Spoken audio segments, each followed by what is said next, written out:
and worse, to undermine the national effort.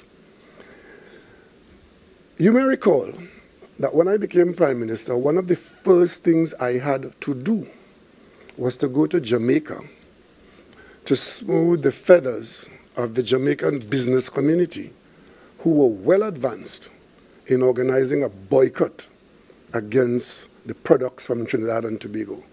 That was the result of the culmination of the handling or mishandling of our relations with a major CARICOM market.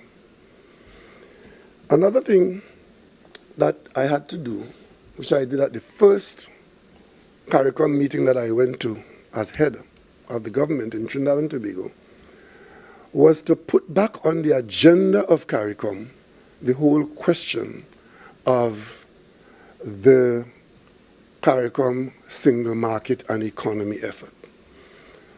That was off the agenda. And of course, it went off the agenda in the absence of a Trinidad and Tobago rep at a CARICOM heads of government meeting. It came back on the agenda with such resolve that we, led by Trinidad and Tobago, we requested and hosted here in Trinidad a special CARICOM meeting to deal with that issue. And out of it came an agreement, consensus, to effect and work towards strengthening and improving our market. It's called the St. Anne's Accord, driven by Trinidad and Tobago, St. Anne's in Trinidad. What this indicated was a willingness of CARICOM to work together. Trinidad and Tobago's mantra at CARICOM and our leadership effort at CARICOM has been and continues to be that we are stronger together, speaking together, working together, and of course, benefiting together. It was that approach that saw CARICOM going to the United Nations. The delegation was led by myself and the Prime Minister of Barbados at the request of CARICOM, to talk to the Secretary General of the United Nations with respect to worrisome developments that were developing in Venezuela and had serious consequences for Trinidad and Tobago, and the rest of CARICOM had those developments played out in the natural way that people expected it to play out. The relationship in CARICOM today is probably the best it has ever been. I have been in cabinet in this country since 1991. I've worked closely with the previous Prime Minister, and I have been the Prime Minister here for almost 9 years. And I can tell you that the relationship between CARICOM leaders and CARICOM governments today is the best that it has ever been, as far as I know. One of the reasons for that is that there are a number of new Prime Ministers in CARICOM. Except for Dominica and St. Vincent and the Grenadines, most of the Prime Ministers are people who came in recent times. I am probably in the 5% of those who've been around the longest. And for some people, that is reason to go home. But for other people, there's a benefit in that. Because I can tell you, Trinidad and Tobago has not shirked its responsibility in CARICOM. In fact, we have led on this issue of stronger together. We had, for us in Trinidad and Tobago, we had the Venezuelan issue, which still exists to a certain extent. We had the Haiti issue, which we still have frontally. And of course, recently, we've had a summit with Canada, first time, and we just had a summit with Saudi Arabia. What is interesting is that when we met in Saudi Arabia recently, at this inaugural summit, it's probably one of the first times that we easily got every single CARICOM government present and represented and I think represented by the head of government of the countries. And that's a good thing, because it meant that CARICOM was moving as a well-oiled unit. So when we sat down with the decision makers, we are able to be respected, to be heard, and to be cooperated with. And that is how it has been throughout. And I've said to this country, not in joke, but in assuming a serious responsibility, that insofar as these external matters are concerned, that I regard the Prime Minister's office, with myself in there, as the country's #1 salesman. So while there are others who will tell you how bad Trinidad and Tobago is and how bad things are and how disastrous it is, my job is the opposite, to try and present our country in the best that we could be externally. And I could tell you that our diplomacy, particularly under the recent leadership at the Ministry of Dr. Brown, has seen Trinidad and Tobago go to places that we had not been for a long, long time. And that has resulted in us currently holding the position of President of the United Nations and a number of other important positions around, where Trinidad and Tobago's position and our point of view is sought after and respected. Tomorrow morning, one of my assignments tomorrow morning is to have a conversation with the Prime Minister of Korea. We've just come from Saudi Arabia, we've just come from Canada, and of course we have other issues and other irons in the fire. So please do not let anybody, especially self-serving parliamentarians in Trinidad and Tobago, tell you that we are not stronger together and that we are in fact deficient in matters of foreign policy and government engagement.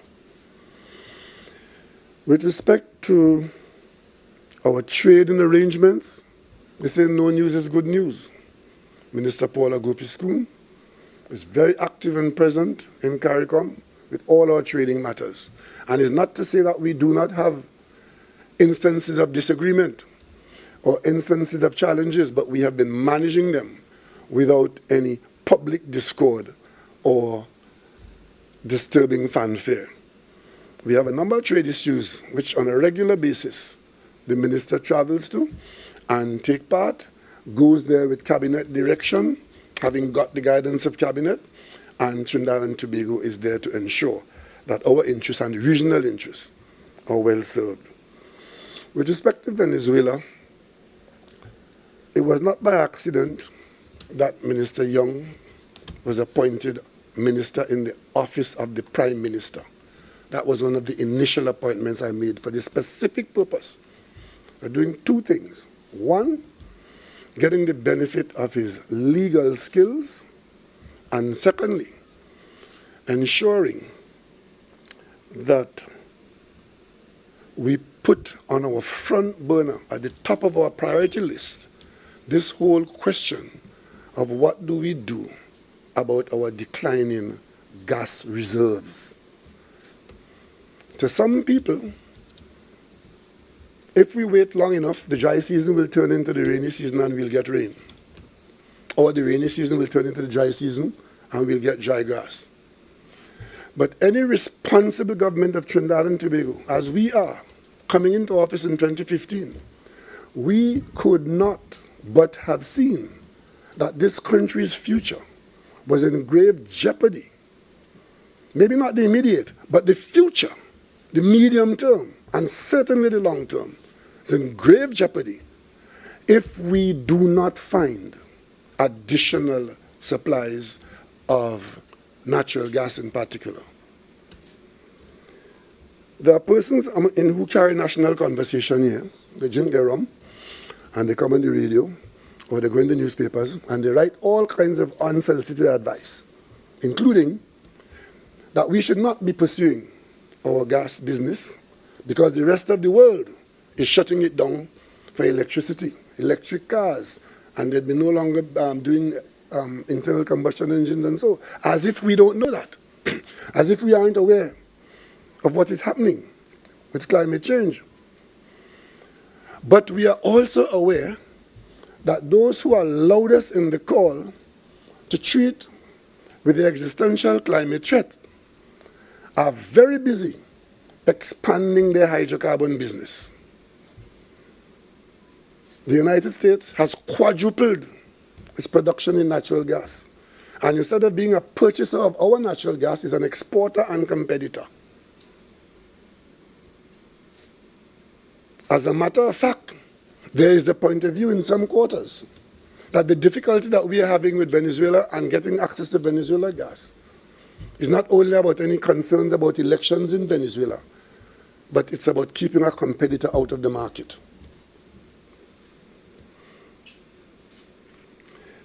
And the people of Trinidad and Tobago should look at where we get our meals from and determine, just in a visionary way, what will be our position if the situation with respect to natural gas and petrochemical business dries up or deteriorates to a point of insignificance in Trinidad and Tobago. Who will pay the bills? Where will the money come from to pay the bills that we accept now as an entitlement? The government spends billions every month to pay public servants, to have free secondary education, to put medicine in the hospital, to provide $5 billion in grants to people every year, supporting those who are needy. Where would that money come from if our gas reserves continue to fall in the way they were falling when we came into office, and if we had done what others had done? So, access to gas is a lifeblood story for Trinidad and Tobago. And I want the national community to think about that. Because those who, jump up and down and be happy when we come against stumbling blocks, I don't know what they'll offer you if those stumbling blocks are not overcome. And the effort that we have put in doing the logical thing of trying to get commercial access to gas in a neighboring country has taken up the attention and the effort of this government in a way that most other things have not, because it has been so important and continues to be so important. And we have overcome significant hurdles where today we are at the point, having got a carve-out, an exemption, after serious work in Washington, both on our part and the part of our lobbyists there, and the members of parliament in the United States who we have contacted, befriended, recruited to this cause. As a matter of fact, whenever I go to Washington, I've been to Washington on this particular assignment, and in one day I've made 5 speeches to 5 different interest groups, to people who are opposed to it, to convince them that they should be on our side. These things take time. They take competence, they take patience, and they take a belief in your country, which has to be respected in certain quarters. And that's what we have been doing. So when somebody in our parliament comes telling you about how much per diem the Prime Minister gets, ladies and gentlemen, I want to ask you all to just ignore these idiots and focus in supporting the efforts of the government that is trying to ensure that there's blood in our veins and our arteries in the months and years ahead. Especially when these are people who actively undermine our attempt. As the government of Trinidad and Tobago in its foreign policy was saying no to the invasion of Venezuela and saying that the United Nations acknowledges the Maduro government and we have no reason to do otherwise, they were supporting another president who today has disappeared into thin air. They encouraged the Venezuelan opposition to oppose us. And they take umbrage when the word treason is raised. They go to Australia, they encourage the Australian opposition and the Australian Attorney General to oppose us when we seek to get help from Australia to get our ferries for the inter-island service. And coming and telling me now that I must account to them when I travel. I account to the people of Trinidad and Tobago because it is your business that I'm after. And understand that if those overtures fail, it's not that I will fail, it's that the people of Trinidad and Tobago will fail. And that is why I have given it the #1 priority. #1, to ensure that we do not fail. And that is why today, the ferry service to Tobago from Trinidad is about the best in the world. We have 2 of the best ferries in the world running back and forth between Trinidad and Tobago. And that is why today, we are no longer under the yoke of the US sanction against Venezuela. We are negotiating an operational license now. These are not short journeys. And these are not successes of a government that spends its time responding to the undermining efforts of an opposition that has nothing to offer. They rejoice when we have difficulty in this country, but that's what they do. On the other hand, the government of Trinidad and Tobago, we try to engage and solve our individual problems, even when we have to solve it at the cost of some pain to the national community, because it is commonly known in many instances, no pain, no gain. Those of you who've been around the sporting arena, you know that phrase. Right? So ladies and gentlemen, on the issue of Haiti, where Trinidad and Tobago is required to take a position, our position is, and has been at CARICOM, to encourage that there be some shifting of the current arrangement in Haiti, which will allow a broadening of the governmental structure, because it is our view that to try to provide support for the existing structure has the potential to be rejected because it comes across as support for the existing political directorate, which you know is a makeshift arrangement that was put there after the assassination of President Moïse.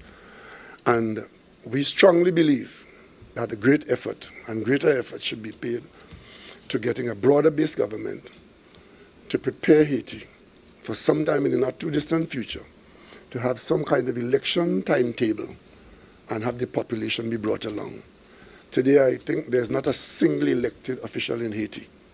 And therefore, to try and provide support, propping up that arrangement, is to invite failure. So our position is, as I've just said, and that is the position that we advocate at CARICOM, and I can tell you it has widespread support at CARICOM, as espoused in our various meetings. With respect to Saudi Arabia, we have entertained here in the Caribbean a number of envoys on extended visits prior to this summit, building the relationship between our region that is being treated very harshly by the traditional colonial arrangements, especially those who believe that they are entitled to talk down to us or to treat us like children in the neighbor's yard, forever moving the goalposts, forever making rules and telling us what we are entitled to and where we belong. But we believe that our independence gives us the right to reach as far as we can across the world with no boundaries. So Trinidad and Tobago maintains its relationship with China, a relationship that was built by Dr. Eric Williams, the historian who told us in the beginning that the one China policy, where Beijing China is China, that is our foreign policy. It remains that way, and I can tell you today, notwithstanding all the difficulties, that Trinidad and Tobago's relationship with China is as good as it could have been or as it should be. Australia, I just mentioned to you, our relationship with Australia on the other side of the world down under is as strong as it could be as a Commonwealth country, to the extent that we could have gone to them for help and would have come away with proper financial arrangements that saw us with 2 ferries and 2 Coast Guard vessels, almost $1.5 billion, something like that, funded from an arrangement in Australia. And of course, our relationship with India is also just as good. And Saudi Arabia is it's probably the second most interesting economy in the world today in terms of its growth, in terms of its vision for the new arrangements between countries, and also its willingness to work with CARICOM. Because we are aligned in very many ways. And as we met in summit in Riyadh, the alignment between the Saudi economy, the Saudi government policy is so close with CARICOM that one wonders, how come this didn't happen before? We've had a very successful summit. And as I said early on, when I talked to you about dealing with the oil companies, it makes sense to go to the top of the fountain, to plead your case and to make your decisions where the decisions are made abroad. And that is how we have approached our bilateral business, and that is how CARICOM has arranged and is arranging our regional business.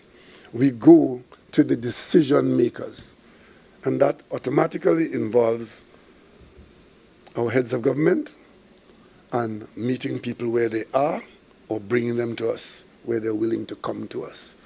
It's a very active period, and I would ask Dr. Brown, as I have done, to be a little, in the coming weeks and months, to be a little more interactive with you here in the national media and the national population, so that you can be properly educated and informed about these matters.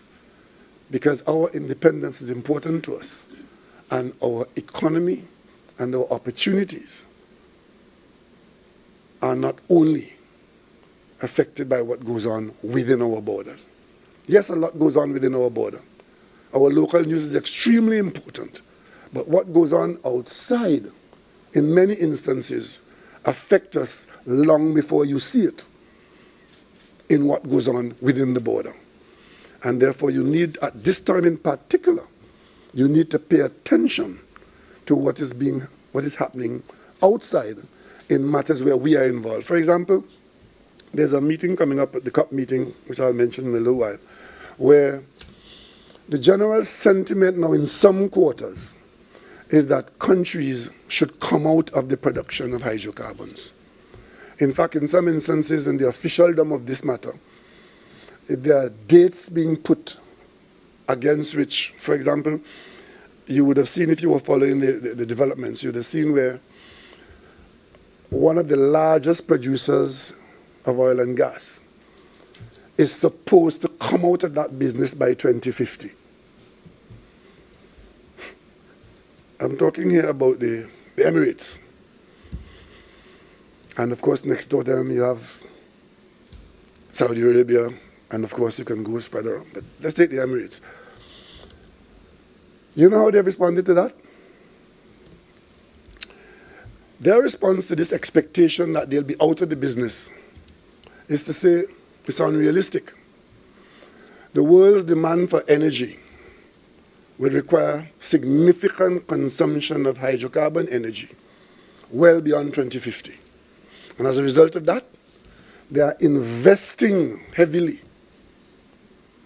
in ensuring that they are in a position to market their natural gas and to a lesser extent the oil, but certainly natural gas, which is viewed as the clean fuel. Trinidad and Tobago's official position abroad in these situations is to have led the conversation, yes, natural gas is the clean fuel. And we do not see in the medium term an absence of natural gas from the demand market for energy.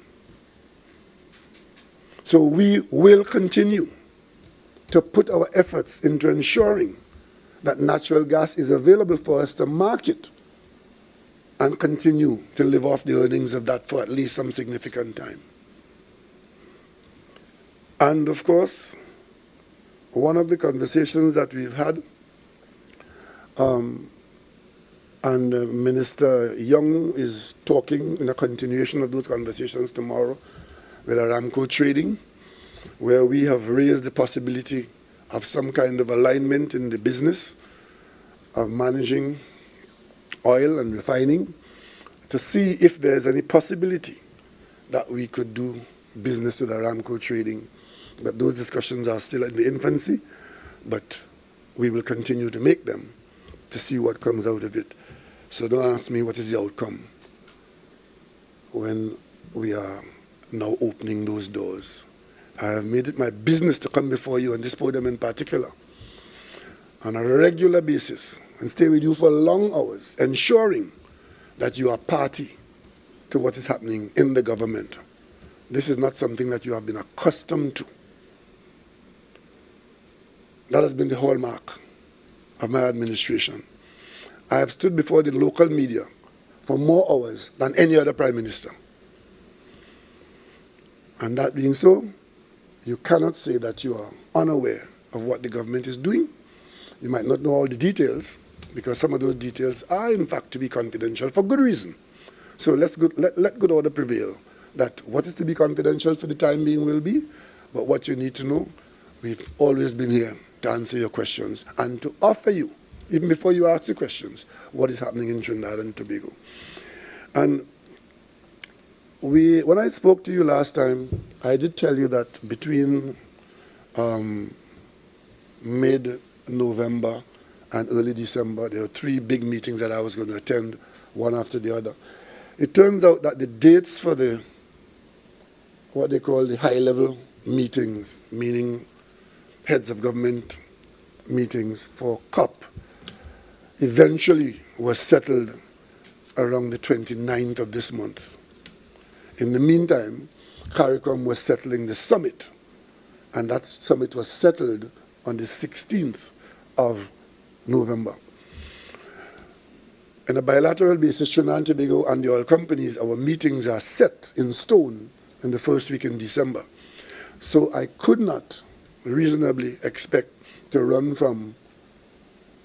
The original intention was that I will go from the Saudi meeting to the COP meeting to the London meeting. But that could only have happened sensibly if the summit had been a bit later. With the summit being set for the 16th of November, it would have meant that I would have had to stay in Dubai, or in Saudi Arabia for that matter, for about 11 days before the COP meeting starts.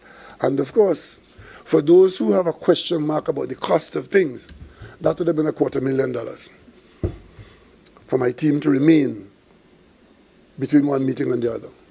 So what I've done is to put myself through the personal stress of coming back from Riyadh, having just gone there. And we must thank the Saudi government, because the Saudi government provided all the transportation. They sent 2 planes to take the CARICOM leaders to Riyadh. 13 hours up, 14 hours back. So I did that, and I'm very happy that it was done. But it would mean that I took the decision as soon as the summit meeting was settled on the 16th. I took the decision that I would forego attendance at the COP meeting because there was too much of a gap between these 2 meetings. Our delegation would be led by Minister Beckles, who is the minister who is on station with the COP issues as Minister of Planning and Development. So Trinidad and Tobago will be well represented there, and there'll be other CARICOM leaders there. Not all, but a few CARICOM leaders will be there as well. So, and then work is going on right now, dotting the I's and crossing the legal T's with respect to one of the other big issues that we were engaged in, which is the restructuring of Atlantic LNG, the LNG business, where our effort, largely as a result of the number of high-level meetings that we've had with Shell and BP, which has brought us billions of additional dollars in the existing contracts, and also got them to agree, contrary to what our advisors were telling us here, that they would never agree to any restructuring, because as far as they were concerned, contracts were in stone. We didn't believe that. We believed that we had the competence to make the case, and we've made the case, and we've got agreement for the restructuring of Atlantic LNG in terms of the whole question of the shareholding, and also the pricing mechanism from which we will draw our earnings, both of which would leave Trinidad and Tobago in a better earning position. So ladies and gentlemen, if I leave this job this evening, I would leave satisfied that I have dealt with the big ticket issue supported by the cabinet, and the cabinet of Trinidad and Tobago has engaged some very large issues successfully. But of course, I didn't invent the comment that a prophet is not without honor, save for his own country. Ladies and gentlemen, the other issue that engages us on an ongoing basis is the misbehavior of a minority of our population who believe that crime should pay and that crime must pay. We remain engaged in fighting the criminal element in Trinidad and Tobago. And that remains a high priority. We've directed significant resources, increase those resources, stay focused, and support our police service as the agency that under law has the responsibility for responding to the potential and threat of criminal conduct, and also responding to holding criminals accountable for their conduct. Having said that,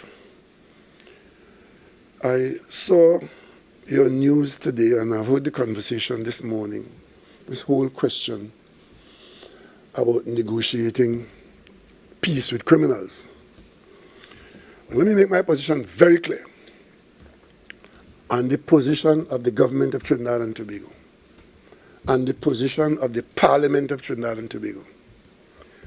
Gang warfare gang activity is criminal conduct.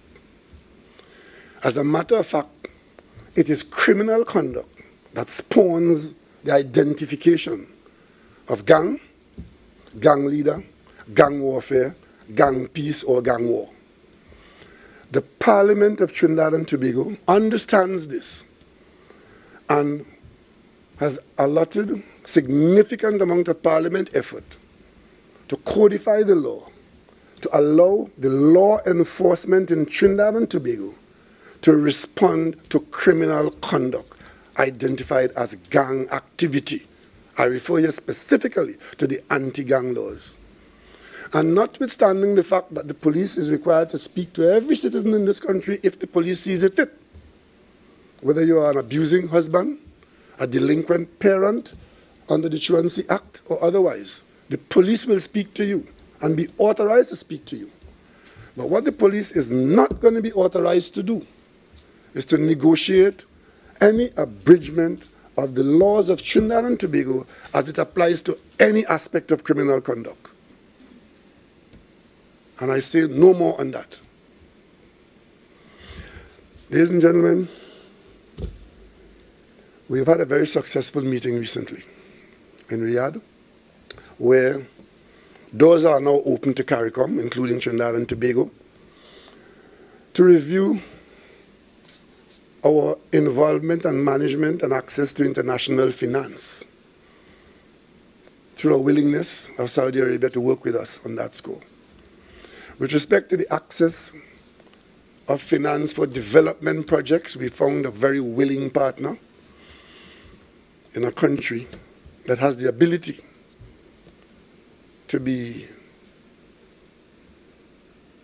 helpful in our development programs, offering to partner with us with finance in a number of areas, in very many CARICOM locations. Don't ask me where and when, because it's too early for me to be telling you about this, that, or the other. I'm just telling you what doors have been opened to us.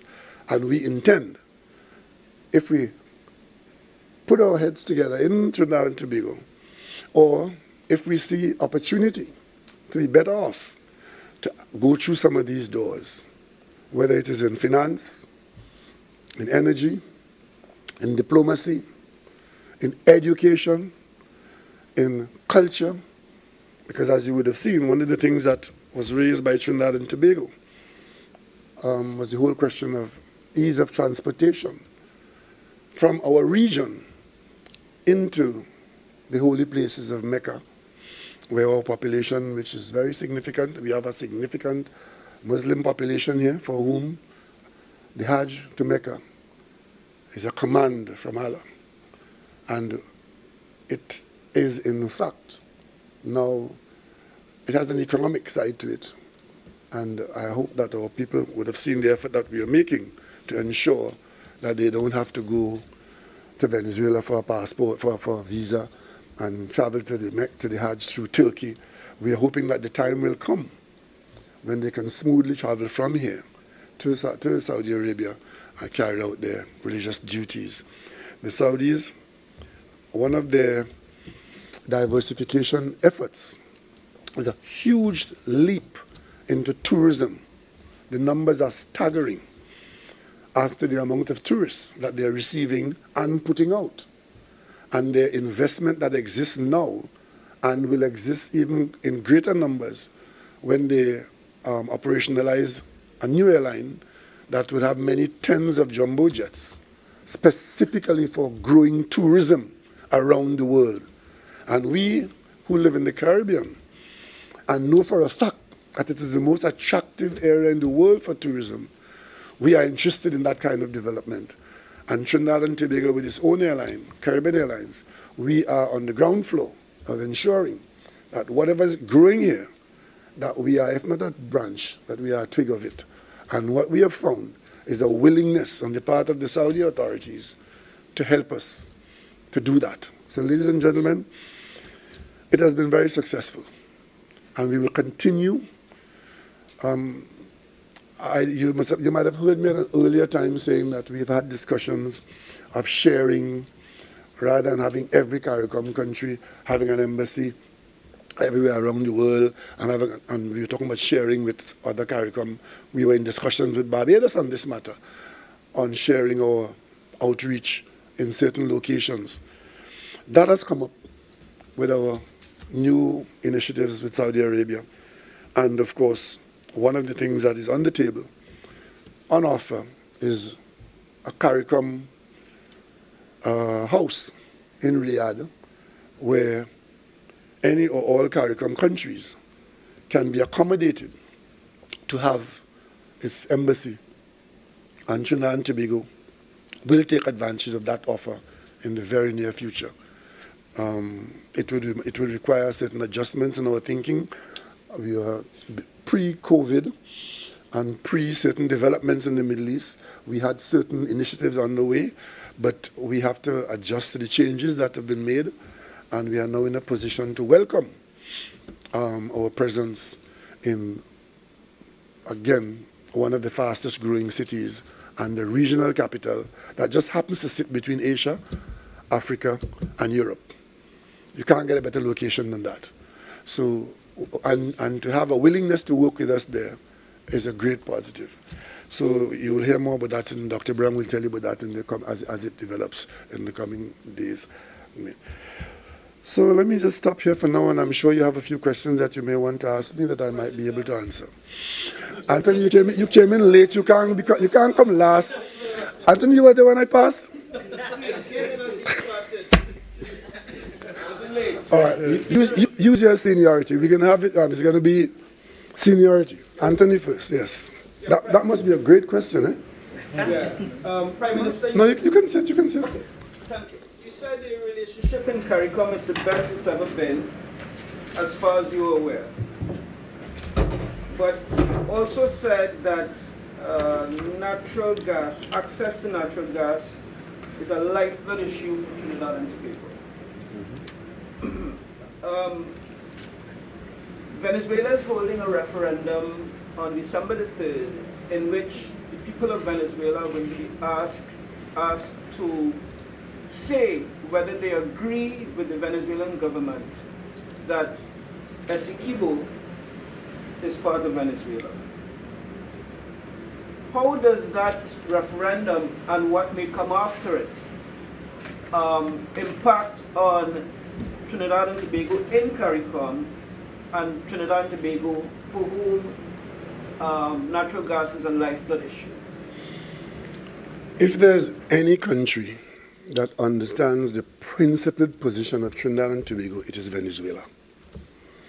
Because it is on a Venezuelan issue where Venezuelan lifeblood was at stake that Trinidad and Tobago took its most public principled position, not once, but more than once.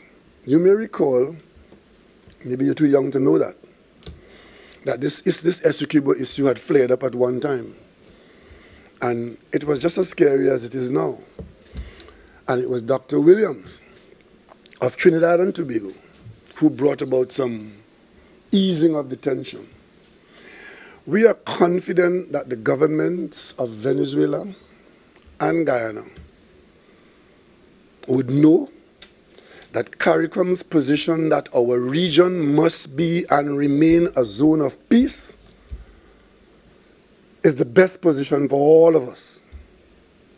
And secondly, they will all know that even in the darkest hour, Trinidad and Tobago's position was that if difficulties arise, the response ought to be dialogue, dialogue, and dialogue.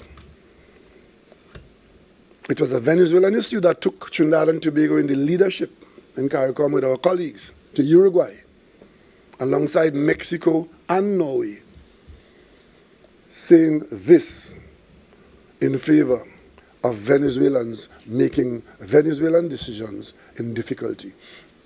There's nothing new here. There's nothing new here. As a matter of fact, we need not and must not deviate from what exists, which is the principled position that our region must remain a zone of peace, and all difficulties must be colored by that principled position. Guyana knows that it has the support of CARICOM on this matter, and Venezuela knows that CARICOM supports Guyana on this matter. So let us not overreact or overreach, because that, the greatest threat to fear is fear itself, right? So, and of course, Trinidad and Tobago views Venezuela as our closest neighbor, with whom we have and will maintain, continue to maintain, as we've done for decades, close and working relationship. And of course, Guyana, as the capital of CARICOM, Trinidad and Tobago is heavily invested there as well. We all know it, and I think we all know what's happening. It would be a tragedy indeed if we misunderstand what is happening and mishandle it. Yes. You spoke about crime earlier. Just tell me your name again, please, because Akash Samaru, and if you can put a question, remind me of who it is. The public would like to know as well. Prime Minister Akash Samaru, CNC3 News. You spoke about crime earlier. What's going on with the crime talks with the opposition? Where are we with that? Crime talks. Well, where we are is that we were invited by the president to try to have some meeting of the minds, where parliamentarians' rule could be brought to bear on the intractable crime problem. As far as I'm aware, that our response at the government was yes. We had a number of stumbling blocks. Parliamentarians know what their role is, but there were stumbling blocks and disagreements. And if our other colleagues are willing to sit and talk with us outside of the parliament, then we're happy to do that. And we took steps immediately to do that. But of course, we can only speak for ourselves. Because you may recall that when I said that we would, the first thing we got was agreement that we would meet after the budget. Because this thing was initiated just on the cusp of the budget coming into being. And both of us, leadership of the parliament, said after the budget. I was not surprised when, during the budget debate, my colleagues started making a fuss that the government has not responded. That was the day we were in Parliament. going through the budget had not yet passed the lower house, far less the upper house. But they were throwing out this thing about the government's recalcitrance in the matter. It just so happened it was the same day that I wrote to the opposition leader identifying the 4 people who would take part in these discussions. That very day, I sent the letter out in the morning, and the afternoon, there was a press conference where the government was being attacked and being accused of not being serious about it. How did we respond? We said that, okay, having received a long, I think it was 6 pages from the opposition leader that vented all the politics and all the self-congratulations and all that, I didn't deal with that. Yes, we're going to meet. You wrote 6 pages.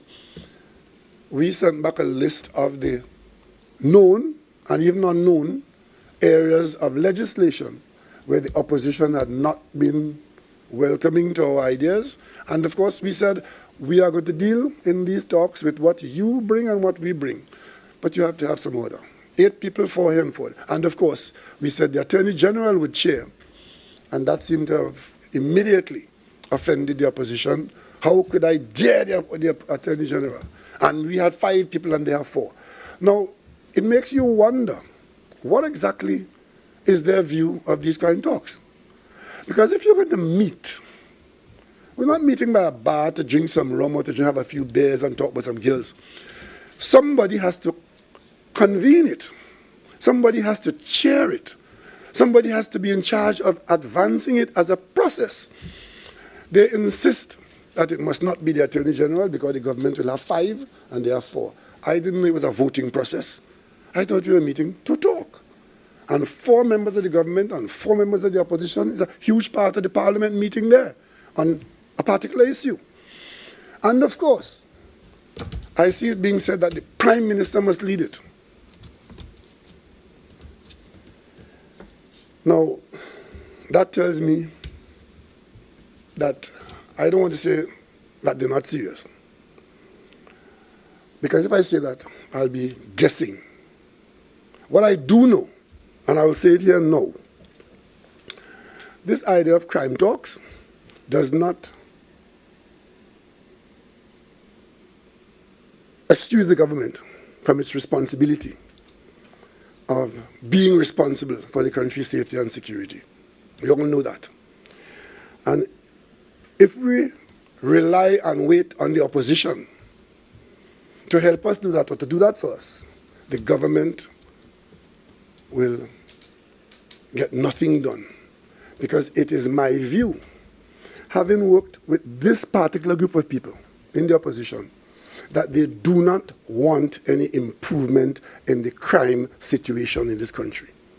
Because they believe that if the country is being beaten down by regular, frequent, outrageous criminal conduct, that is a political bonanza for them to engage verbally and for them to engage and campaign on electorally. So they don't really want any change.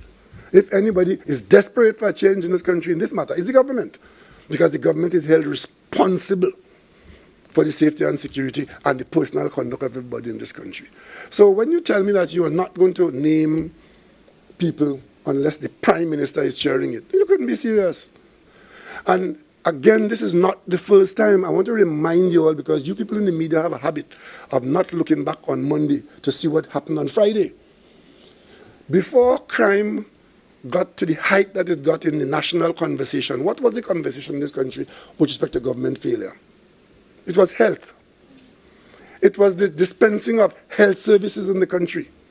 So what did the new government do in 2015? Early in our tenure, we put together the Welsh Committee to investigate and report to the government on the whole question of healthcare delivery in Trinidad and Tobago. That committee delivered 2 reports, a Part A and a Part B.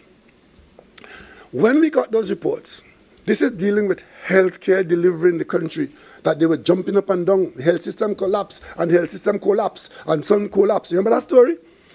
When we got to the parliament, what did the government do? The government said, here is the report from the Welsh committee.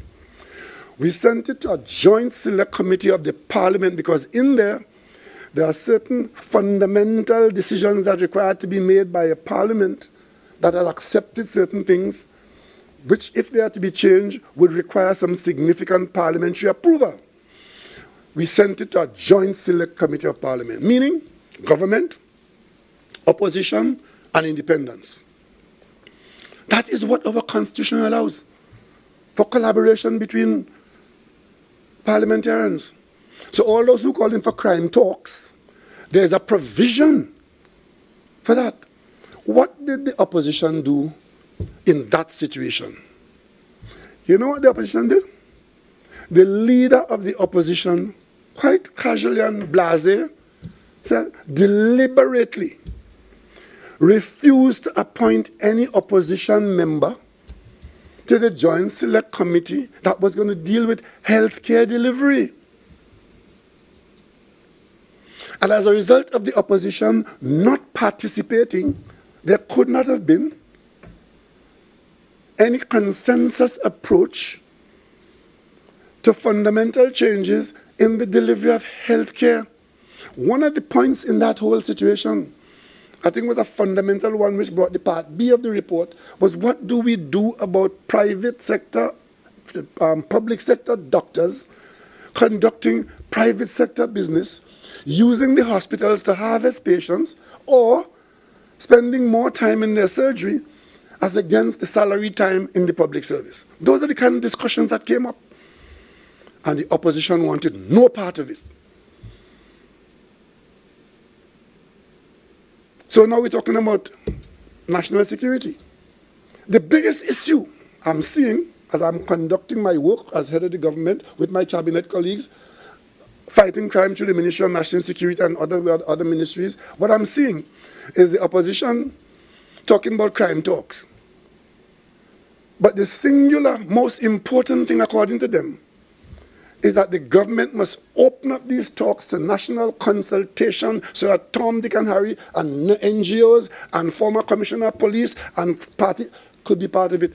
Well, that is not our idea of parliamentarians seeking to treat with the obstacles that are in our way on known issues. I want to remind you all, we went to Parliament with an anti-gang bill. Or was the bail bill? It's the anti-gang bill. Both, the bail bill and the anti-gang bill. We spoke at length in the Parliament, talking about the issue, because that's what parliamentarians do. In the Parliament, you talk about it. All aspects of it, all angles of it. And you come to a position, a decision to implement and impact law. What did the opposition do? For the bail bill, which was something that they had for their use, requested by the police, they wanted no part of it. Anti-gang bill, they voted no part of that too. Because where you have a special majority and the opposition does not cast a vote in favor, abstention is as good as a vote against. So when they tell you, we voted for, meaning an abstention, it was after the anti-gang bill was voted down and there was a public outcry about the behavior of the leader of the opposition and her charges, that they hurriedly come and tell the government, bring it back, bring it back, bring it back, and let us amend, let us change the standing order for the moment. And because under the standing order, when you vote it down, you can't bring it back under 6 months. But the public response was so negative for them that they said, okay, we will ask for a change in the standing order so we can have it immediately. And we brought it back. And even then, to get them to vote, they had to, they water it down here, they water it down there, and they water it down there, and eventually voted for the watered down version. That is what I'm dealing with. I, who voted for the budget of 2015 going to 2016, I was the opposition leader. Go and check the parliament record. They brought the budget for 2016. And the PNM voted for the budget because we vote for the interests of the people of Trinidad and Tobago. And for them to have a better tomorrow, not for it to be better for us electorally. So we want more killing, we want more this and that. They can't talk about nothing else more than murder and killing and crime. That's all they talk about. But you see, the government talks about it too. The government acts on it too. But there are 25 other areas that the government has to deal with. And that is why in all this difficulty with the criminal activity in this country, I have been laser focused on those issues where our future depends and may be at risk. So we're different. In short, to answer your question, the government has put it out. It is for the opposition to have participated. And like they did with the health, Joint Select Committee, they refused to participate. So you know the opposition are saying that it's your side that's holding up the discussions, because last time we asked the opposition leader a few days ago what's going on, she said she's still waiting on you to reply to that 6-page, as you mentioned it, letter on October 14th that she sent. One of the chief questions was, will you be a part of it? This is not about me. This is not about me. It's about the government meeting the opposition. They deal with personalities. We deal with institutions. That's the difference. This is not about me, for me to promote myself. Self-promotion is for them. I have woke up to my eyeball. Understand? And I can guarantee you that when I am not there, the team that is sent there from this PNM government will do exactly what the people's interests require, which is to look after the people's interests. To tell me and to make it a condition. Apparently she wants to talk to me. She has my phone number. She knows where I live. If the opposition leader says, I want to come and see you, no, I tell you, come. But don't come and tell me about if we have to talk about an issue, whether it's crime or it's dredging or draining or oceaning, don't tell me that if I am not there, it cannot go forward. I have not put myself in that situation, sir. When I am not here, isn't there a prime minister in the office? When I am not in this country, isn't somebody in the office of prime minister and the country runs along as smoothly as ever? That's how it is. I don't put myself in a situation where if I am not there, maybe that's how it is with her. She wants to promote herself through crime talks.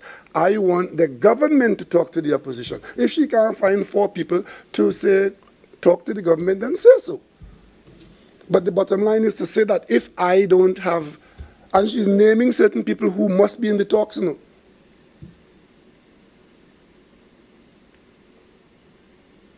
And that's another story for another time.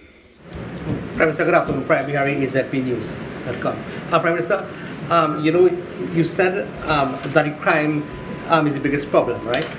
What about, you know, the public who may think, may have a sense of hope if they see the Prime Minister, you know, and the opposition leader sit down and have a discussion about the biggest issue in the country?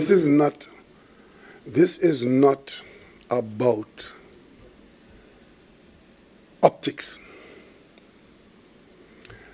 We said when the contact was made, you will say what you think we should be dealing with. I would say what we should be dealing with. So tell us what you think, and we put a team, and I suggested 4 people. And you remember, the opposition outlined a whole set of things that would become part of these talks, including some of it was the Commissioner of Police work, other things about stand your ground. These are the things that were interesting to them. The government listed what was interesting to the government. We focused on the legislative agenda. Much of it is known to you, and much of it you would have seen the opposition's position on them. Right? And that was a basis. It's a rough agenda. When we meet to talk about crime in its totality, those were the concepts, and there might have been other things coming in there. But if you take the position that you're not going to meet because you don't like who's going to be chairing it, you don't like how the vote is going to go, and the absence of the Prime Minister to lead the government team. So let me ask you something. When 4 cabinet members go there to crime talks to talk to the opposition, you think they're going there on their own? Are they going there on their own, or are they going there under the authority of the Prime Minister? We cannot baby play talk. This is not child's play. I didn't say I am going to Saudi Arabia, and I am going to COP, and I am going to London, and therefore we can't initiate these discussions until February. I didn't say that. I put things in place for if the talks are going to be of any value, we can start talking now. Because I can guarantee you that the 4 people I have sent there to represent the government is represented under the authority and the guidance of a Prime Minister. And if some people can't understand that, I saw one of, those who like to advise people is jumping up and down and advising me, the Prime Minister must go. On what basis? What are you saying, that the government can't function unless the Prime Minister is in fact in front? There are a number of things going on in this government, in this country, that the Prime Minister is not involved in. Of course, crime is very important. But that is talking to the opposition, and opposition with the record I just gave you there. I knew, I'm not surprised that they're taking this position. And let me just say this. When the opposition leader is telling me that unless the condition is met where Gary Griffith is part of a team to talk, that we need to, that should tell you all you need to know, That should tell you all you need to know. Because I want to draw to your attention, all of you. It was the Police Service Commission, not me as the Prime Minister, not me as Minister of National Security, Chairman of National Security Council. It was the Police Service Commission that found and sent former appeal court judge Stanley John to go to the police service in the face of allegations and documentation and report back to the Police Service Commission what he sees is going on in the police service, particularly in the area of the management of firearms and ammunition in this country. That is an undisputed fact. When Justice Stanley John carried out that assignment for the commission, he did a very unusual thing. He sent a copy of his report to the Prime Minister, and he justified that by saying he was so concerned about what he saw and that national security was being so impacted that he thought on his own that the chairman of the National Security Council must be aware of what he saw. So even as he sent his report to the Police Service Commission, he sent a copy to the Prime Minister. And in that report, 2 things should come to your attention. One is that he said he saw a well-oiled criminal enterprise. And 2, he recommended criminal investigation for that department. That is his report to the Police Service Commission. The government had seen it fit not to renew the contract of Gary Griffith. And you come to tell me now that if we're going to have crime talks, unless Gary Griffith there, they can't have no crime talks. Need I tell you any more? The same Gary Griffith, who when the government took a chance and gave that soldier an opportunity to run the police service, 3 years later, Justice John is reporting in the way he has reported. And his presence in crime talks between the government and the opposition is the deal breaker. And who's pushing that? His former colleagues who didn't give him a vote. Let me just draw the country's attention to something else too. For those of you who are easily swayed by the day's flavor. It is a long time now that the country's leadership has been coming or has come to the conclusion that the police service in Trinidad and Tobago did not have it in its upper echelons what is required to effectively confront the criminal element. It's against that background that we ended up here with Gibbs and Iwatsky. There were lots of senior police officers in the police service. We ended up with Gibbs and Iwatsky. That failed after 2 years. Okay? But it was an attempt to bring into the police service something that the country's leadership thought was not there. It failed. For the next 3 years, you had the Stephen Williams saga, where every 6 months, the Police Service Commission would give Mr. Williams a 6 month, and a 6 month, and they're talking about 10 days, and that belittling the man and so on, right? That went on for 3 years. In the meantime, the criminals got more and more proficient. Then when we came in as a new government, that had not changed. We too thought that we would bring into the police service a management from outside, because we couldn't see from the list that was in front of us what we wanted to see. So we took the chance and we brought a soldier in as head of the police service. You know, there are a number of people in this country who lose their name after they get a little post. They become former this and former that and former the other. You never see him saying, I was a former soldier, former commissioner. But let me just remind you all, it was a soldier who we put as head of the police service for 36 months. That failed spectacularly. To the point where I suspect that we are a unique situation in the Commonwealth, where the Prime Minister of this country indicating that certain audit reports will go before the Parliamentary Committee on National Security. And what was the response to that? It was a lawsuit, where the Prime Minister is injuncted from telling you, by way of the Parliament, what caused Justice John to have written what he wrote to the Police Service Commission. So I stand before you now. I know things that you don't know and you can't know because I'm injuncted. And you're telling me I must sit down with him to talk crime. Of course he qualified to talk crime. I've had enough of this foolishness. I'm focusing on the job that I took the oath of office to do. And this country has too many schools and too many universities for you all to be falling for the foolishness.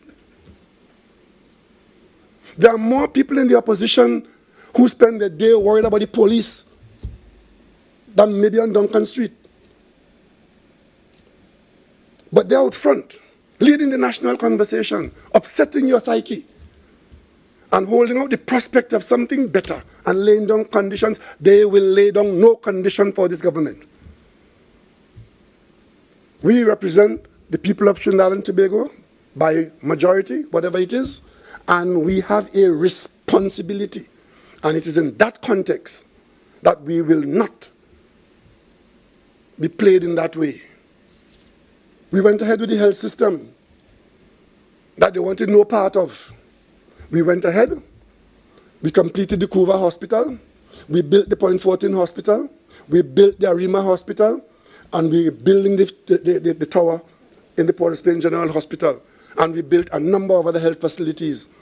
And as God will have it, when COVID came to us, the same health service that they were bad-mouthing, it collapsed. We distinguished ourselves in protecting our citizens because we had a health system that we were all proud of, even though we had to go to court 65 times because they took us to court to lie about what is happening in the hospital systems. That's our record. And I will say it again. We have parliamentary colleagues who have a great day when the criminals carry out the outrages in this country because they see it as being of political value. And that is the long and the short of it. The government will continue to confront the criminal element, and we will give the police all the support. And we expect that others like the judiciary and other arms of the state will fall in and tell us what time of day it is, because all of us are exposed to the wiles and the outrages of a criminal element who believe that they have support in certain quarters in this country. Yes. Prime Minister, just wondering, as you talked about government's responsibility in terms of, let's say, new legislation as this year is closing into the new year to deal with the issue of gun violence, murders, etc. Is there anything you can tell the population about that? And also, have you had any recent update as the chairman of the National Security Council in terms of operational procedures of law enforcement, the state security agencies dealing with this matter? Well, the first part of the question, I am anticipating that the proclamation of preliminary inquiries, the abolition of preliminary inquiries, that would be effected before the end of the year. That's my understanding, but the Attorney General might be able to give you something a little better on that.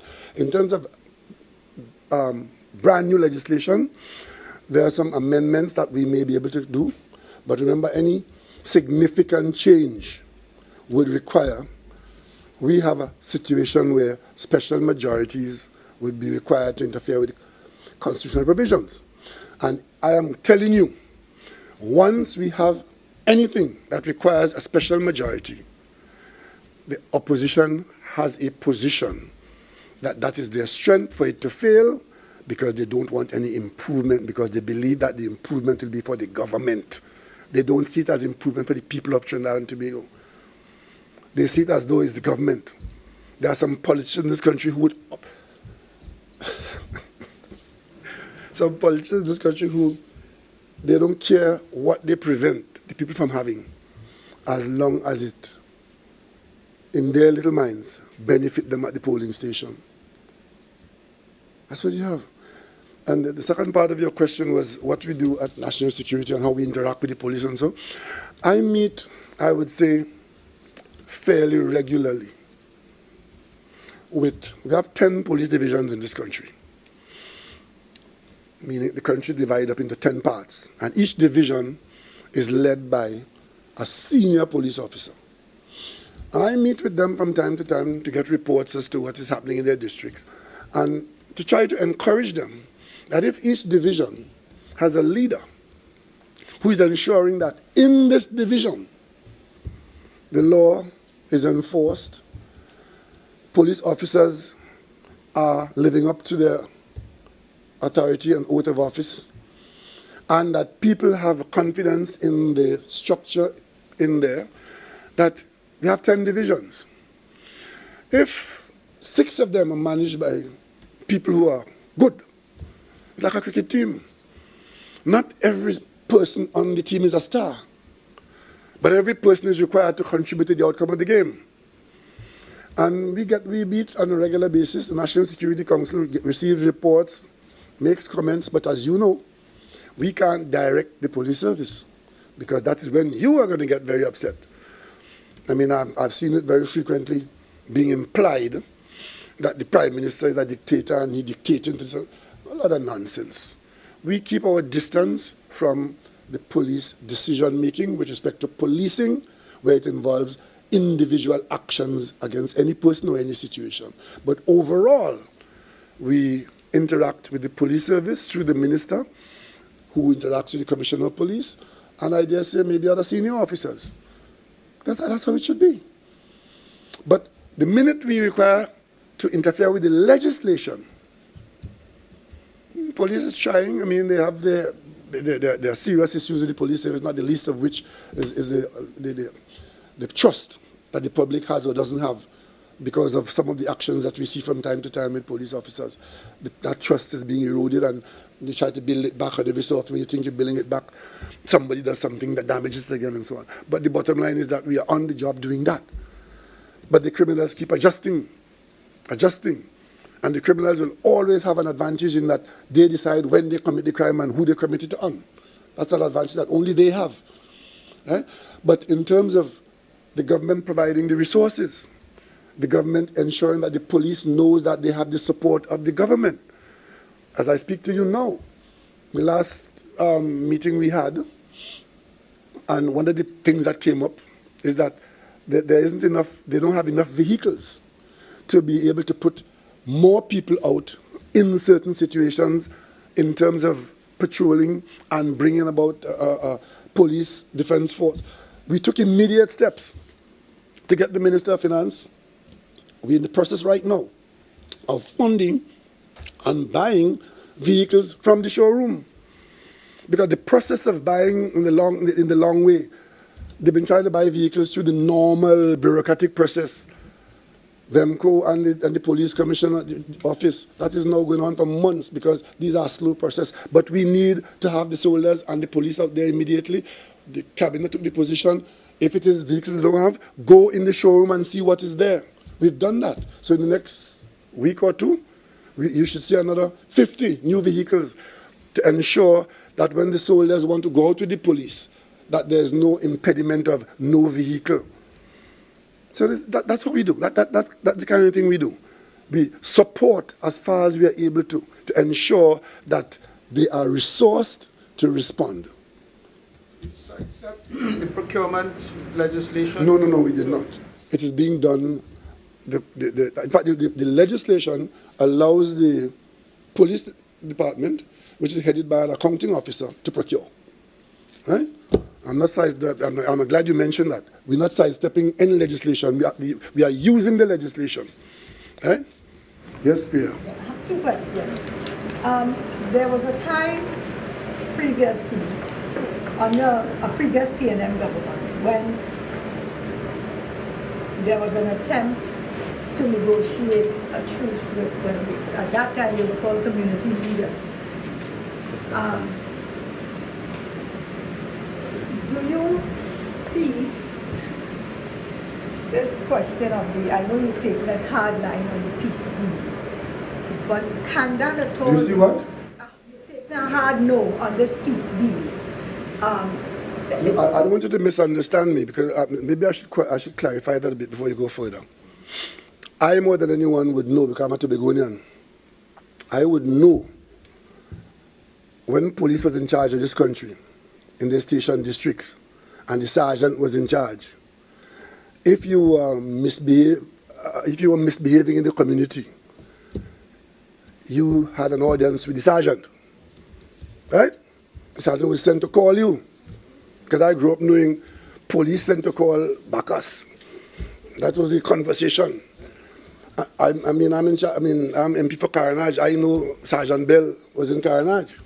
If you are misbehaving in the community in whatever way, from domestic violence to other more serious crimes, if there's any more serious than that, interfacing with the police, so the police will talk to you. In fact, I know people who their parents carried them to the station to get a scolding from the police. That was community policing. Because a misbehaving boy, mother march you down to the station for the sergeant to talk to you, so that you will know that if you continue along that line, there are consequences. So I am not saying that the police should not talk to people who are in fact suspected of getting involved in criminal activity. What I was referring to is giving them this sanction through negotiation of terms and conditions where they're in charge. And I think your question is about where there was some meeting at some time before, some peace deal that was made, I think, under the Manning government, and the press spoke a lot about it. What was the outcome of that? There was just so much talk. Criminals who take a decision for crime as a business and a way of life, two things they're not doing. One, they're not giving up any firearm in any amnesty. Two, they're not giving up any authority in the community, any rank that they would have had. And you've got to be careful that in dealing with them, you don't send the message that they have rank and they get more rank because they could talk to you. You've got to be careful with that. But I have no problem with the police talking to anybody. I said earlier on, our police service has the authority to speak to any citizen in this country. And that judgment is a judgment for the police. But when you're talking about, oh, well, this gang and that gang negotiate a peace treaty with the police, blowing whistle as a referee, that is not on. Second question I have. With respect to this dispute between Trinidad and Tobago, between Venezuela and Guyana. I wanted to know on what basis you made the statement that if it is one country that understands the principal position of Trinidad and Tobago, it is Venezuela. Is it that this issue has been discussed in any form at bilateral level between Trinidad and Tobago and Venezuela, so that they said to us, we understand your position? And it is made on the basis that we have been conducting business with the government of Venezuela and the government of Guyana. And we were there when the government of Guyana, of Venezuela, faced challenges very much in the same way that Guyana is facing it now. And the government, personnel of the government of Venezuela would have seen us at work and see how we handle that, to know how we will handle this development that's taking place now. We know because we have been working with them on other issues. And one of the things I'm sure is that the government of Venezuela respects the government of Trinidad and Tobago.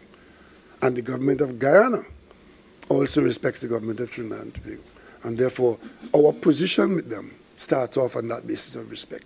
They don't expect us to do anything that is unprincipled or even foolish. Prime Minister, why do you think this issue, which you said has arisen on several occasions in the past, why do you think the particular issue of Essequibo has arisen at this point? Anthony, I know you know the answer to that. So I look forward to reading it from you. But I'll just say to Trinidad and Tobago, I don't know how many of you know that there are maps, official maps that exist that show Trinidad as part of that kind of conversation in the minds of some people, right? So let us understand our history, understand our region, understand our politics, and when Anthony puts the answer to that question, you will understand that is nothing new. Sorry, yeah, let me have the lady. Hi, good afternoon. Cambridge Fletcher, Guardian Media. Two things. Firstly, it wasn't mentioned, but the issue of cyber attacks, it's been something that's on the lips of the public, it's been in the public domain, and rather the fear of persons seeing that a lot of personal information is being spread, being leaked to the dark web, etc. In fact, it was reported that your personal information as well was shared to the dark web. So my question is, do you think this is something that the state should step in, possibly in terms of laws to treat with something like this, or is this something is already being done? Well, we certainly need to strengthen our legislative framework. We did at an earlier time float a cybersecurity bill that, of course, whenever you put anything out in this country, the first reaction is wele wele.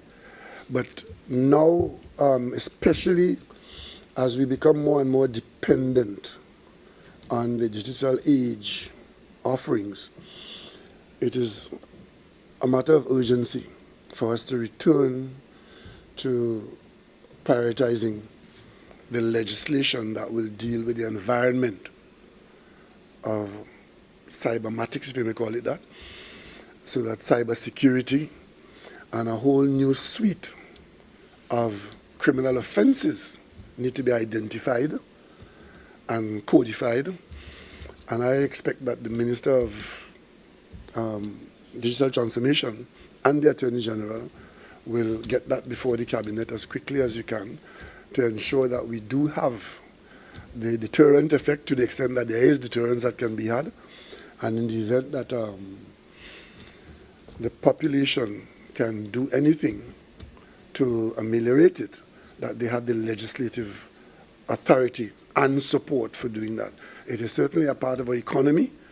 We can't back away from that now. Our banks are heavily involved. Our digital database on the public service. Information is power. And there are people who use that power either through threats of misuse or abuse of access to information that is a whole new world. So yes, we need to have new and where it's not, where it exists, updated legislation to allow us to live comfortably in the digital age. It's surprising. Even the countries with the best systems in the world, this reality of people trying to penetrate databases for that information. I mean, even if the information itself that they access is not harmful to you today, because of what it is, the very fact that they have been able to access it in an unauthorized manner is very discomforting. So we need to get on with putting up some bulwarks there and having the technical capacity to be able to protect ourselves from it. And the final point is, if it does happen, we need to be able to competently deal with it in such a way that the loss of confidence is minimized. Prime Minister, do you accept that your information was leaked on the dark web? I've seen, I myself have done nothing to find it, but I've seen it being published. The media raised with me what they saw. The people I rely on for technical support, they confirmed that there was some information. It was not, initially, it was said it was my banking information, and I mean, that had me very, very concerned. But it turned out it was my ID card number, my TSTT telephone bill. That's where it was the telephone bill at TSTT, because I have a government phone, which is managed at source by TSTT and the government department. So I was very,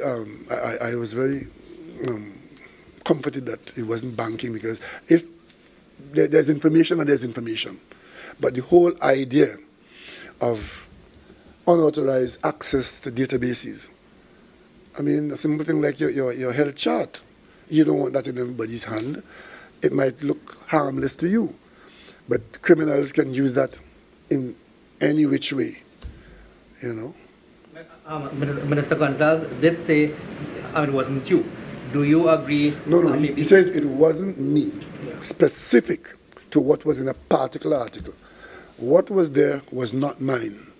It was another member of my family, but it turns out that mine was there as well. Prime Minister, TSTT is 51% owned by the Trinidad and Tobago. Were you as Prime Minister consulted on the dismissal of the TSTT Chief Executive Officer? No, I was not. Were you informed of it before it happened? I knew that there were attempts made to ensure that there was accountability and that the government would get a clear and accurate report from the company as to what actually happened. That much I knew. Professor, if I may talk about the Saudi Arabia summit about CARICOM, you have said that the refineries for sale. Was that part, discussion? The refinery at Point of Pierre. Was there any offer, by our government? Yes, that did come up. That's one of the issues that we discussed, because we talk about energy security and the presence of a refinery that is inoperable for lack of crude did come up, as one would expect. Are they interested party then? I couldn't speak to that now, but the first aspect is that it did come up. We will keep talking about it to see whether there are opportunities. And you spoke about restructuring of Atlantic, right? Train 1 is still down. At the end of the day, we need more gas. So would that restructuring help in terms of getting Train 1 up and in terms of getting more gas? Train 1, again, if I take you back a little bit, the gas curtailment affects all the trains.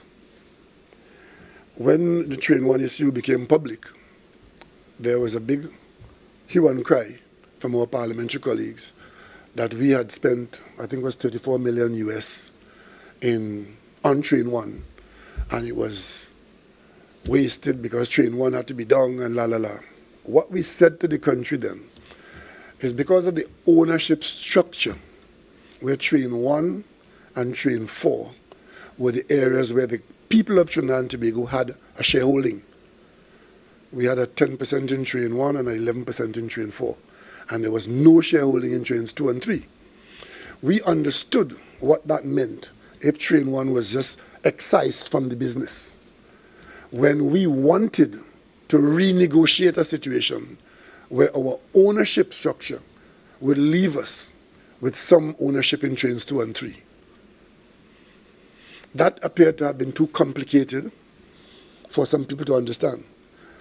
But what it did, and we did say so, by maintaining Train 1, as we did then,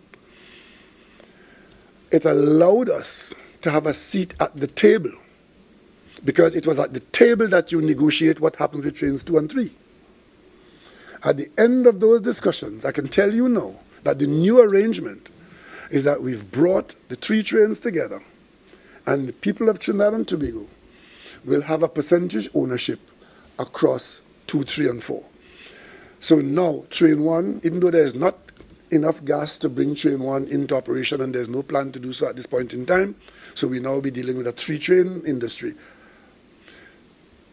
The people of Trinidad and Tobago are in a better position because we now have access to earnings from Trains 2 and 3 and continue to own that 11% or thereabouts in Train 4.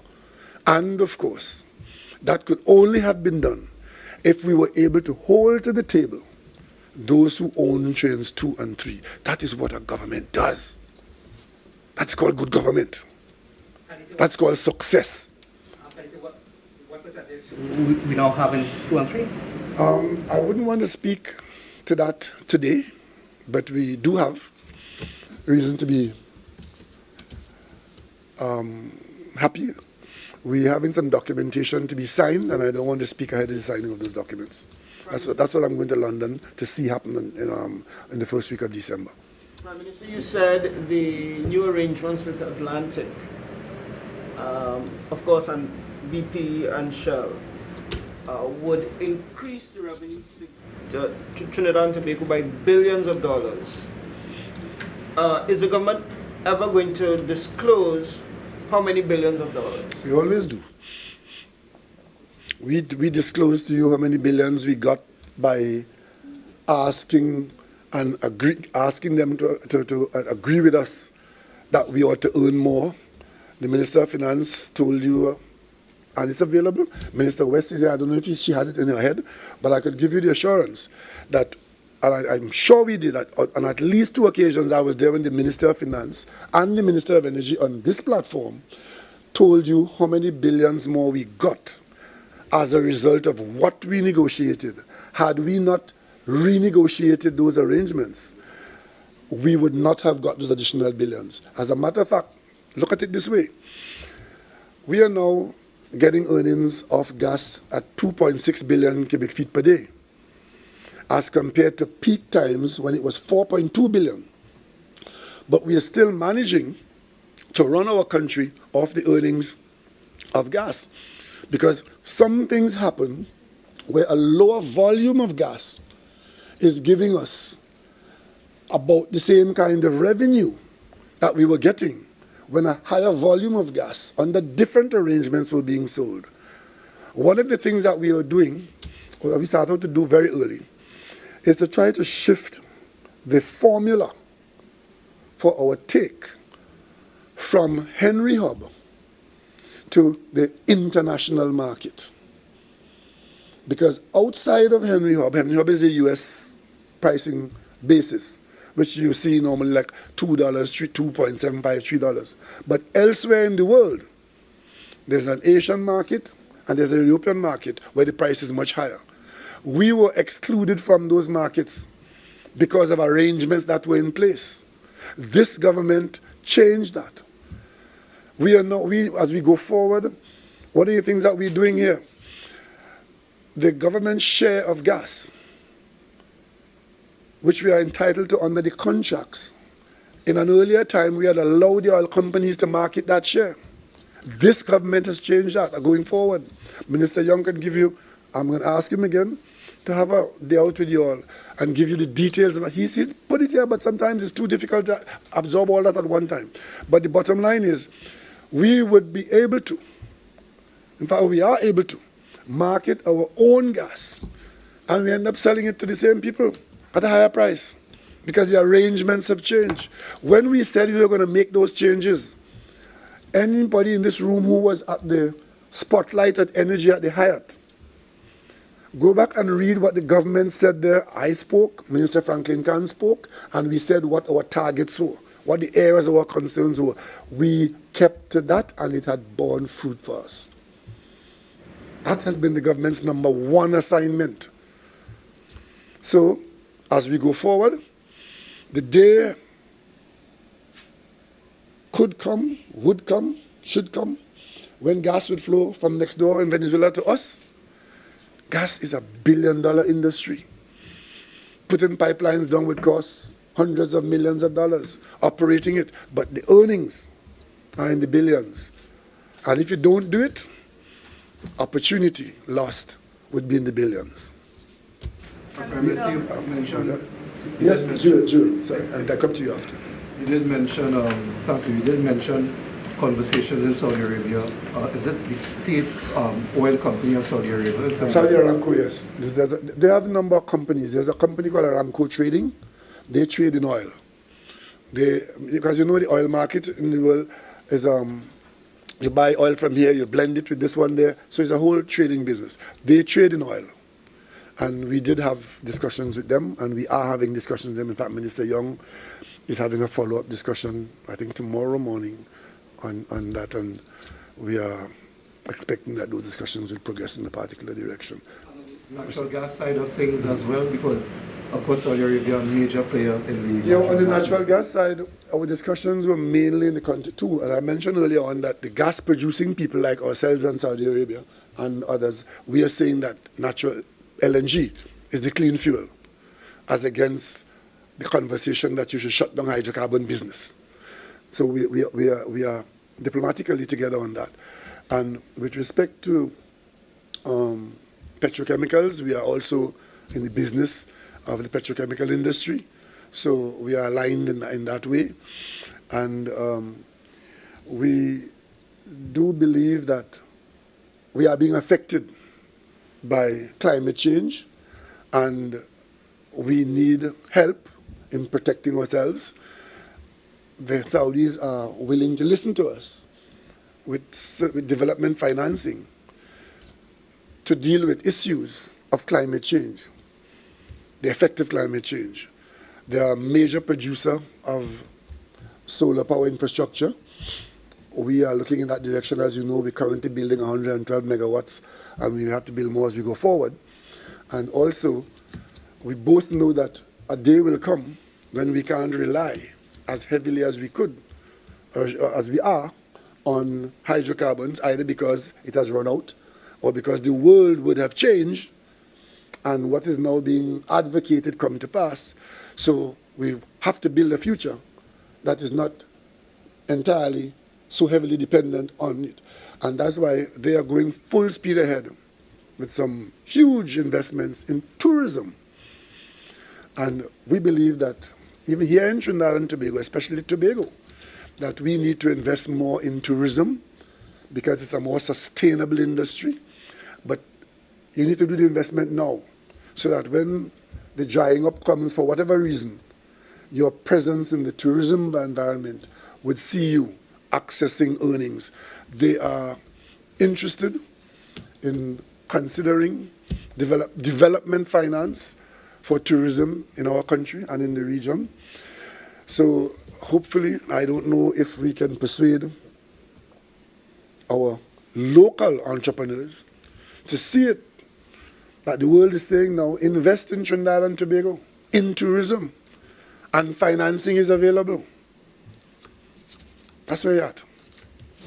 Yes, we are, sorry. You said that 2 flights were sent for the CARICOM leaders by the Saudi government. I wanted to ask whether that was that transportation was initiated by the Saudi government, whether they met all the costs. Did they provide also the cost for accommodation? And do you feel that in an arrangement like that, certainly our opposition might raise questions about CARICOM leaders sort of being paid for? Well, let me answer the question. Yes, the Saudis provided 2 jets to take us. One came to Barbados and one came to Jamaica, Miami. One came to Miami. So heads from the northern Caribbean, like Belize, Bahamas, Jamaica, they went from Miami. Those from the southern Caribbean, Suriname, Trinidad and Tobago, Grenada, we went from Barbados. If the Saudis openly and transparently provide transport to us, we don't sell ourselves short. And to be concerned about any opposition position, that because we accept transportation to a meeting in this way, that we somehow would compromise our national position. But I'll expect to say that. You see, if that is what you are, then clearly you'll think others are like that too. And it is quite normal for heads of government to be accommodated when they visit. You always see it in CARICOM. Whenever there's a CARICOM meeting here, no matter how contentious the issues are on the table, the government of Trinidad and Tobago pays for every head who comes in here, accommodation-wise. And when we go out, the country in which the meeting is taking place, that country foots the bill for the head of government. So if it means that because somebody is giving you a hotel room and an apple in your room and a couple of grapes and a bottle of water, that you will sell out the country, that's not how we do, that's not how we see it. There are 2 standard CARICOM meetings. One is the intersessional meeting, and then the other one is the sessional meeting. 2 meetings per year, at least 2 meetings per year. But those 2 are fixed. And so at least twice a year, the head of each CARICOM country goes to another country, right? And sometimes in your own country. When I spoke earlier, what I didn't say is that during that period, when CARICOM, with this new batch of leaders, most of them new, I happened to chair CARICOM during that period. Trinidad and Tobago was in the chair of CARICOM during the pandemic. The whole question of vaccine was on my desk, right? So the leadership changes every 6 months. And that is not something that... So when you see opposition members trying to compute how much per diem the Prime Minister earned because he went to meetings, I ask you to disregard these jokers. And I will only say one thing to that too, The operative verb there is earn, per diem. I would leave this office quite satisfied with my earnings. And I'll be more satisfied if the honest truth that is told when I leave this office is that I am not accused of stealing public money. So they could talk as much as they like about how much per diem the Prime Minister gets. That per diem is set by the government and is the same one that was being paid when Puss in Boots was running all around the world. Australia, Sri Lanka, Brazil, all about is the same thing. Except that on this occasion, there's a Prime Minister who can account for what those visits mean. You would know how many times I address you all on the way out and on the way in at Piarco Airport, telling you where I'm going, where I've been, and on the way back I tell you what has transpired. Where else were you accustomed to that? Where? I came in on Saturday afternoon, dog tired after a 14-hour flight. I didn't see you then because I might have been too tired to talk to you. But first thing on Monday, I'm here talking to you. But I wouldn't see that in the editorial though. What I will see is conflating what this government does with what somebody else has done. As though all are we the same. We are not the same. We are quite different. And when you talk about this crime talks that the wrong, ask them what happened with the Welsh report and the Joint Select Committee in Parliament on healthcare delivery. Ask about that. And I look forward to your article. Yes, I bypass it. Yes, Prime Minister. We're coming close to the end, right? So that might be our last question, unless there's a very good one coming from somebody else. Just like to confirm whether or not Trinidad and Venezuela is expected to sign off on a license for drug and gas. I'm asking this because it's being reported in international media. I'm reading the article now saying Venezuela close to approving offshore gas deal with Trinidad, with Shell. Minister Young is in Venezuela, on his way there right now, because he leads our team, and our team is on the way to Venezuela. These are complicated issues. It's not something I say you go and buy hospital and go home. It's not like that at all. These issues are very complicated, that they are large. This is a $1 billion industry, and especially at initiation. What we are doing here with that dragon arrangement is very far-reaching, complicated, but once you get it done, it will flow more smoothly after. Because what we are aiming to do here is tap into a gas field outside of our country, bring it here, commercialize it so that they get paid. And it's the kind of business where if you miss by 1 cent, 1 cent, the outcome of that is billions of dollars. So if you over here, people arguing over a cent in a meeting, that meeting that's taking place in Caracas is a cent in the formula, but it has far-reaching consequences. And because, it's the first time when it comes to pass, and I'm confident it will come to pass sometime. It's the first time that Venezuela is selling its gas to anybody outside its border. So everybody wants to make sure that that cent is on the right side of the decimal point. So Minister Young has done so much work on this, that, I talked to him from my bed. And my wife sometimes said to me, "You're not tired harassing Stuart, but we have to work." But he came in with me on Saturday, and he's off to Caracas now. He's on the flight now. He's gone, yeah. And he's going to be there for maybe a day or two.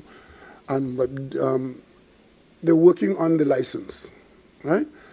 And that's a good thing for us. In Trinidad and Tobago, let's keep hope alive. Don't be beaten down by this constant spewing of negative and failures who other people, invite upon us. We're not doing too badly. It's a difficult time, but we're not doing too badly. Do you think there's any way that the situation in the Essequibo could jeopardize the drug and gas development? Yes, there are always risks because, it's like a nuclear reaction. Once it gets started, you could lose control of it. The last thing we want is for us not to be in a period of peace and a zone of peace.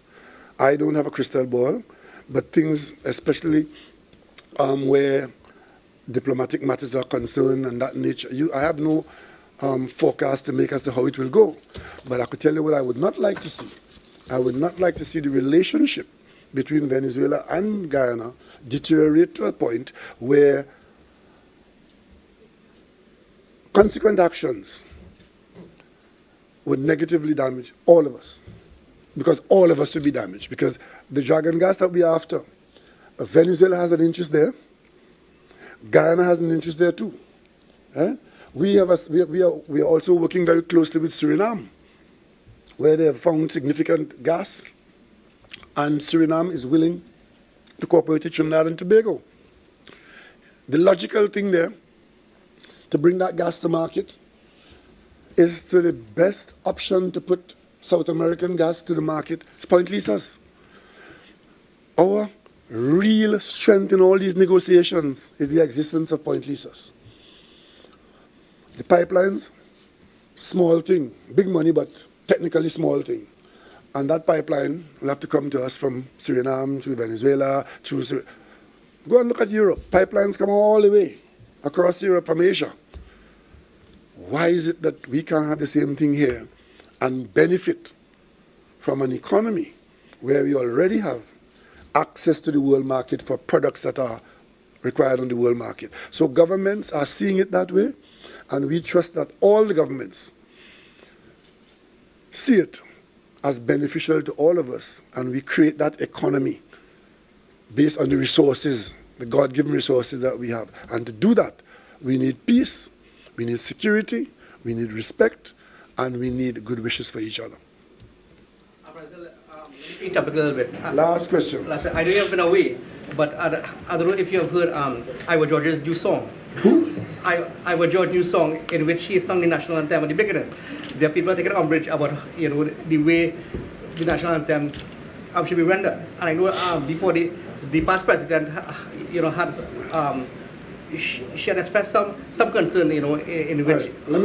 Let me answer that. Let me take off my prime minister hat and leave my bald head and talk to you as a fellow citizen. Frankly, I am not. What's the verb I should? I am not jumping up and down about the national anthem being used that way in any calypso. There's something that ought to be special about your national anthem.